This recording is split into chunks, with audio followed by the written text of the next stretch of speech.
In 1984, Rakesh Sharma, India's first astronaut, famously described India from space as "Sare jahan se acha," better than the whole world. Jai Hind, dear students, today we will going to discuss a new chapter that is Geographical Diversity of India of class 7th NCRT. So let's begin.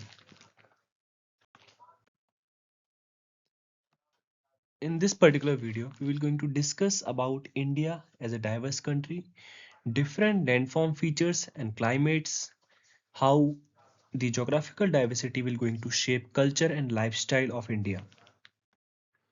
For study class, India is divided into five major physical divisions. That is, first one is Himalayas, Gangetic Plains, your Thar Desert, Peninsular Plateau, and last that is coastal plains and islands. India also has a natural boundaries like the Himalayas, Thar Desert, Arabian Sea, Indian Ocean, and Bay of Bengal, which generally shape its climate and culture.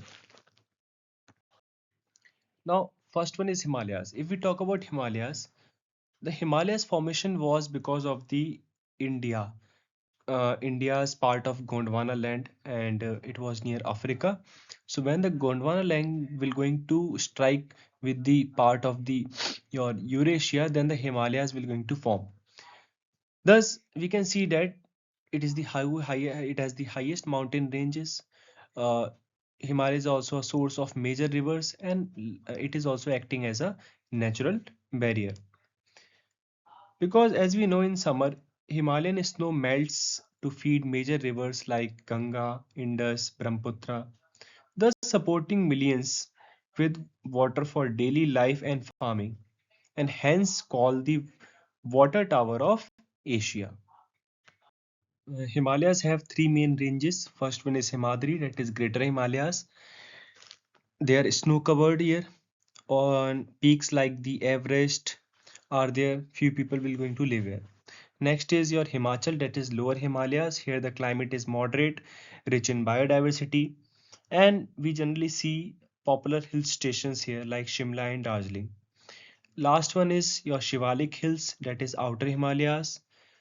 They have the lowest ranges with rolling hills are also there. They are also rich in biodiversity and they are the transitional phase between the Himalayas and the northern plains. Now let's move to the Gangetic Plain. As we move south from the Himalayas, we enter the fertile Gangetic Plain enriched by rivers like the Ganga, Indus, and Brahmaputra. These rivers, with their tributaries, bring mineral-rich silt and make the land ideal for agriculture. They also support in electricity generation. These rivers enabled strong transport network and thus supporting the trade, travel, and the growth of Indian civilization. Next is your Thar Desert. Now, if we move westward, we reach the Thar Desert. Thar Desert is a vast, arid region with golden sand dunes shaped by the winds, some rising up to 150 meters, thus spanning the areas of the Rajasthan, Gujarat, Punjab, and Haryana. Generally, the temperature here is very extreme, water is scarce here, and thus making the life very challenging.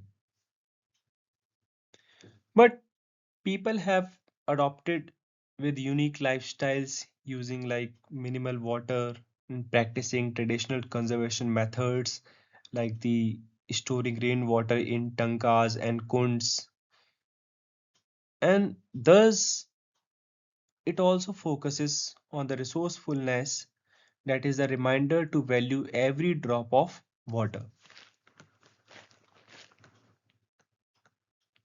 Now, next one is Peninsular Plateau. As you know, India's Peninsular Plateau is a triangular and ancient landform in the south, which is surrounded by the Arabian Sea, Bay of Bengal, and Indian Ocean. Rivers like here Godavari, Krishna, Kaveri flow eastward, supporting agriculture, industry, and power generation.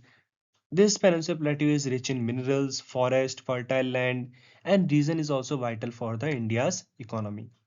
We will see different tribal communities live here.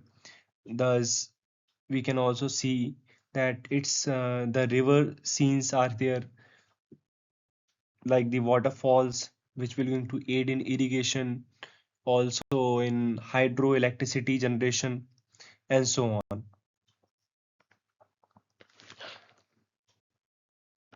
Now, if we talk about the coastal plains, you know that India's west coast stretches from Gujarat to Kerala, passing through the states like Maharashtra, Goa, and of course Karnataka. Rivers from Western Ghats they form generally estuaries, thus shaping the coastline. And major estuaries also include the rivers like Narmada and Tapi. Now, if we talk about the eastern coast of India, that is between the Eastern Ghats and the Bay of Bengal, stretches from the Ganga Delta to Kanyakumari. Here, the rivers will going to form the delta rivers like the Mahanadi, Krishna, Kaveri, and thus forming the different water bodies. Now, these areas are also rich in fishing and trade, and important ports you will also going to see near the western and coastal plains. Now, if we talk about the islands, as you know, Lakshadweep and Nicobar, these are the two islands. If we talk about Lakshadweep, it is a group of 36 coral islands located in Arabian Sea near Kerala. Not all are inhabited, but it gives India a control over a vast marine area which is important for fishing, resources, and environmental protection. Next one is if we talk about Andaman and Nicobar. These are the group of over 500 volcanic islands serving as India's strategic ocean outpost. They are also rich in biodiversity and are also historically important.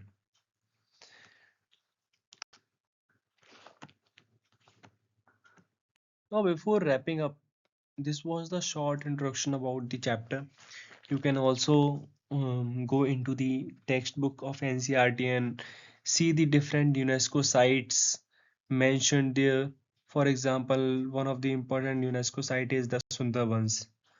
The Sundarbans is a UNESCO World Heritage Site, lies in the Ganga Brahmaputra Delta across India and Bangladesh. So it is a unique blend of rich sea and land, and it is a home to diverse wildlife, including the Royal Bengal tiger.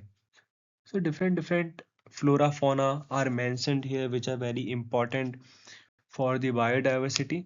Now um, this was a short summary of the physical features of India. Now India is also called a mini continent. Why?